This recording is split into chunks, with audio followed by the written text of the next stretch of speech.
India में पहली बार एक एक्ट्रेस ऐसा कुछ करने जा रही है।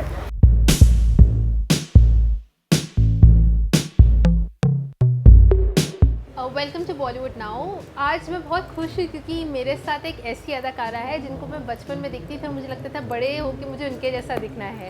एंड उनको मैं रेड वाइन कहूँगी क्योंकि वो हर साल अच्छी दिखती जा रही है, पता नहीं वो क्या कर रही हैं। शिल्पा शेट्टी, वेलकम। अब आप बताइए आप कर क्या रही हैं?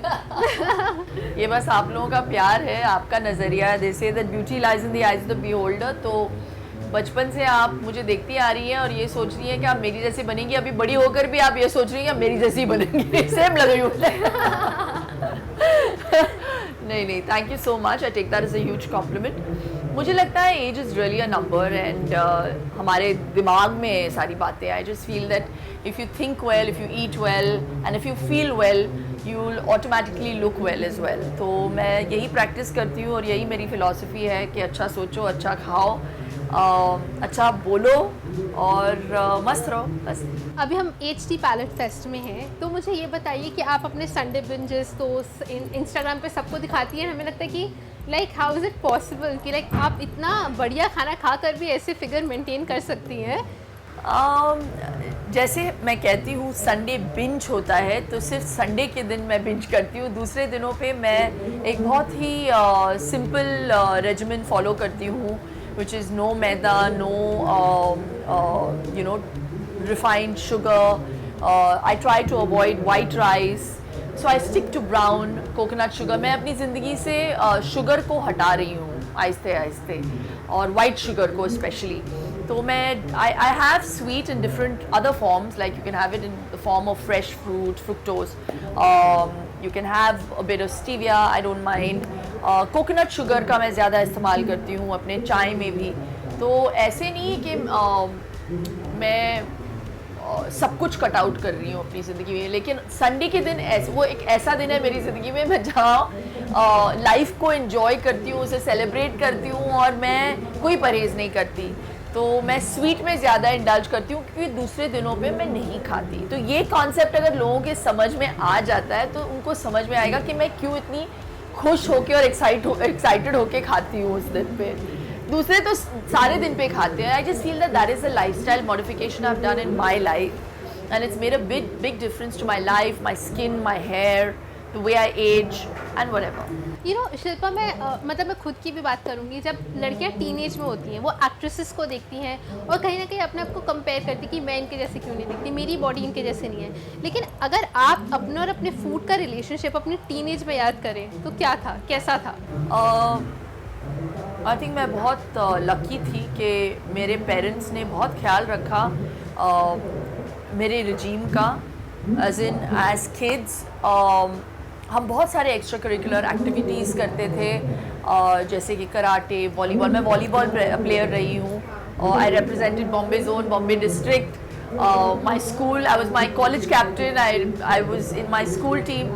तो क्या है, मेटाबॉलिज्म बहुत हाई रहा है मेरा। मैं भरतनाट्यम भी कर रही थी एक तरफ और I just feel that my parents when we used to come home, हम लोगों को भूख लगती थी, you know, so they used to, my mom used to make sure that we had like a protein, there was rice, there was dal, there was एक सब्जी। so it was very very simple basic खाना, और वही regime को मैं आज भी follow करती हूँ। तो मेरे घर पे ऐसे नहीं है कि मैं 10 डिशेस लगा के रखती हूँ। हमारा एक्चुअली रात का खाना इतना थोड़ा होता है और इतना कम बनाते हैं हम लोग घर पे कि अगर कोई तीसरा बंदा आ जाए तो खाना होगा नहीं उनके लिए। so that's how we live, so you know, we eat our breakfast like a king and our dinner is like a pauper, really. तो बस एक सूप, कुछ ग्रिल्ड वेजिटेबल्स होंगे, कुछ ग्रिल्ड चिकन या फिश होगा। It's as simple as that. मैं बहुत खाने को बहुत कॉम्प्लिकेट नहीं करना चाहिए। So I just think that my mom, because हम लोग मैंगलोरियंस हैं, we were introduced to coconut oil right in the beginning. हम आम तौर पे अपना खाना कोकोनट ऑयल में ही बनाते हैं। घी का इस्तेमाल किया जाता है हमारे खाने में।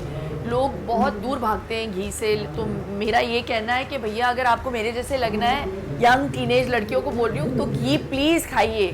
मैं आज भी अपने राइस के ऊपर, ब्राउन राइस ही हो भले, मैं 1 चम्मच घी ज़रूर डालती हूँ। और I am talking about like a full teaspoon and a half sometimes. Wow. So I love ghee, and it's very very good. It's got something called butyric acid that actually prepares your intestine to digest food, and it has those enzymes to help you salivate more as well.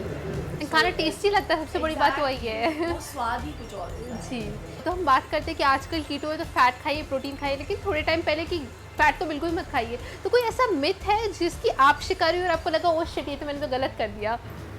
नहीं, मैं moderation में believe करती हूँ। अगर आपसे कोई भी कहता है कि फ़ैट को बिल्कुल ही एलिमिनेट करें, again that depends on how much weight you have to lose. अगर आप if you have to lose some 40-45 kilos and it's a different kind of diet that you will have to be on, but I think optimum health को पाने के लिए आपको एक moderation का ख्याल रखना चाहिए। एंड आई जस्ट फील कि अगर आप ग्रैटिट्यूड के साथ खाएं, जब भूख लगे तभी खाएं, डोंट फोर्स फीड योरसेल्फ। बहुत लोग ना ऐसे, अरे चलो चलो चलो टाइम हो गया मैं खा लेती हूँ, चलो चलो चलो कुछ है नहीं करने के लिए, चलो कुछ खा लेते हैं।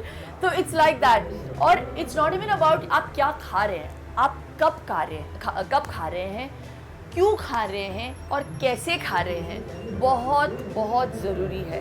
तो बहुत लोग चू करना भूल जाते हैं। तो हर मॉर्सल को ना आप चू करिए और इन्जॉय करिए अपने खाने को ग्रैटिट्यूड के साथ, और देखिए आपकी हेल्थ पे कितना फ़र्क पड़ेगा। मैं लास्ट क्वेश्चन पूछना चाहती हूँ कि आप एंटरप्रेन्योर भी हैं, आप राइटर भी हैं, आपने अपनी डीवीडी भी निकाली है, आपने इतना कुछ किया है, तो आप अपनी लाइफ में अपने सबसे 3 बड़े अचीवमेंट्स क्या मानती हैं? मैं पर्सनली जानना चाहती हूँ आपसे।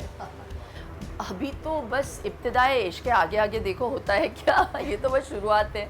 I don't think I have achieved too much honestly, और मैं बिल्कुल मॉडेस्ट होके नहीं कह रही हूँ ये बात, क्योंकि मुझे पता है कि I have some huge dreams that I want to accomplish. Can you share one of them? Just one of them. I am working very hard on this app of mine. So it's a health app, और इसे हम release करने जा रहे हैं। I think India में पहली बार एक एक्ट्रेस ऐसा कुछ करने जा रही है। तो मेरे लिए ये मेरा ड्रीम प्रोजेक्ट है, to make India healthier and to have it at the tip of their fingers. तो बहुत ही आसान रहेगा सब लोगों के लिए मेरे टिप्स को फॉलो करने के लिए। वर्कआउट्स, योगा, फंक्शनल न्यूट्रिशन के साथ it's going to be all encompassing. तो मैं बहुत एक्साइटेड हूँ अबाउट माई फिटनेस ऐप। बस जाते जाते मैं एक मैसेज जानना चाहती हूँ। जैसे मैं टीनेज गर्ल्स की बात करूँ, all the growing up girls, तो हमेशा उनके मन में एक कॉम्प्लेक्स होता है कि लाइक अबाउट लुक्स और about their confidence. What you have to say to them, because you know they are starving and then going back to binge eating and stuff like that. What you have to say to them? Moderation is key, girls. I just think that don't overdo it. Don't starve yourselves. I think to have the right amount of protein, fiber, अगर इसकी समझ आपको आ जाए, automatically life becomes very easy. Enjoy on Sundays, but the rest of the days, maintain a regime so you can follow it, and don't cheat on it because you're cheating on yourself. सो आपका YouTube channel है जो 1 million touch करने वाला है। हम देखते हैं हमें मुंह में पानी आता रहता है कि अब हमें ये बनाना है, वो बनाना है। तो ये बताइए आपको कुकिंग का शौक कहाँ से आया, और अपने यूट्यूब चैनल के बारे में थोड़ा सा कुछ हमें बता दें। नहीं, मुझे बहुत खुशी है कि हम 1 मिलियन टच करने वाले हैं, and it's happened really organically. मैंने ऐसे ही सोचा कि लोगों को बहुत ऐसे मुश्किल लगता है कि cooking from scratch when they come home from work. बहुत सारी लड़कियां हैं या लड़के हैं जो अपने घरों को छोड़कर आते हैं काम के लिए टू दीज बिग सिटीज़, तो उनको समझ में नहीं आता कि अपने हेल्थ को भी कैसे मेंटेन करें और खाना भी अच्छा कैसे स्वादिष्ट बनाएं न्यूट्रिशन के साथ। तो उसी सोच के साथ मैं मैदान में उतरी, और कुकिंग का शौक़ बहुत पहले से रहा है। I went to cooking class when I was 16, and मैं अलग अलग डिशेस तभी भी बनाती थी, लेकिन हेल्थ रिलेटेड मैंने रियलाइज़ किया कि जब तक your nutrition is not right, you see any healthy person, you ask them how do they maintain their health, they'll say it's 70% nutrition and 30% maybe some kind of gym workout or regime or yoga or whatever. तो इसी सोच के साथ मैं लोगों को बताना चाहती हूँ कि न्यूट्रिशन को प्लीज़ अंडर एस्टिमेट ना करें। Please subscribe to the Shilpa Shetty channel and get tips, and it's free and enjoy yourselves, eat healthy and swasth raho, mast raho. So we are at the HT Palette Fest in Mumbai, and this is the first time that it's happening in Mumbai. And I have the founders with me, Miss Aditi Kapoor and Miss Ruchi Sibal. Welcome to Bollywood Now. Thank you. Firstly, I would like to ask that you have done that in Delhi for like so many years, and you have had many editions there. So what brought you to Mumbai? You know, we thought that this is something that Mumbai should experience. We've been doing this in Delhi for the last 5 years. It's an all-encompassing true food festival where you get the best food brands all come together and showcase their best to the whole city and the community. And this is a free entry festival, and it's not just food, it's also great music, master classes, kids area, art installation. So it's a great way to bind the whole community together. So we said it's high time that Mumbai has been asking us to do this actually for the last few years, and we said we must finally bring it here. Okay, so as someone who has successfully kind of organized food festivals, what advice would you give to our viewers that how can one start or organize a food festival of this stature? Food festivals can be whether they're small, medium or large scale like we do. We do very, very large scale, very large public events.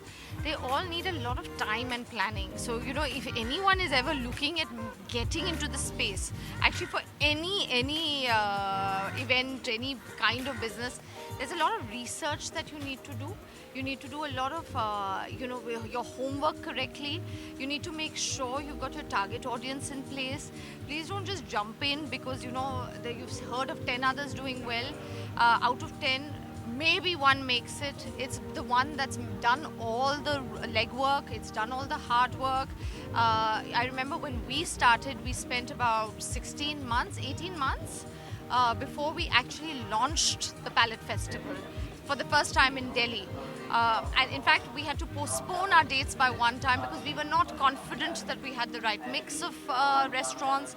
We were not ready, we felt. So do it when you feel you've done all your legwork. Just don't do it because you think you can launch a festival in 1 month. It's a lot of work. So my last question is, what is that one thing that everyone who's coming here should look forward to?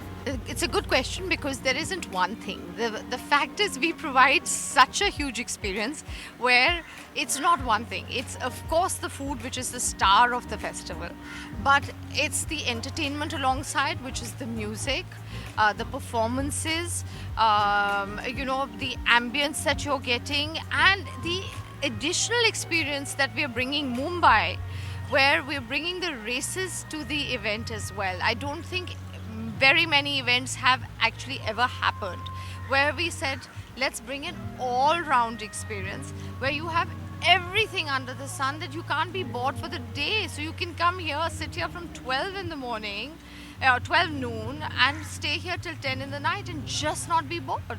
So how can I say one thing? There are so many brands, so much to eat, so much to drink, so many bands to listen to, and of course find out whether you have a favorite horse or not. Thank you so much for talking to us. Thank you. So if you like this video, kindly share and subscribe to Bollywood Now.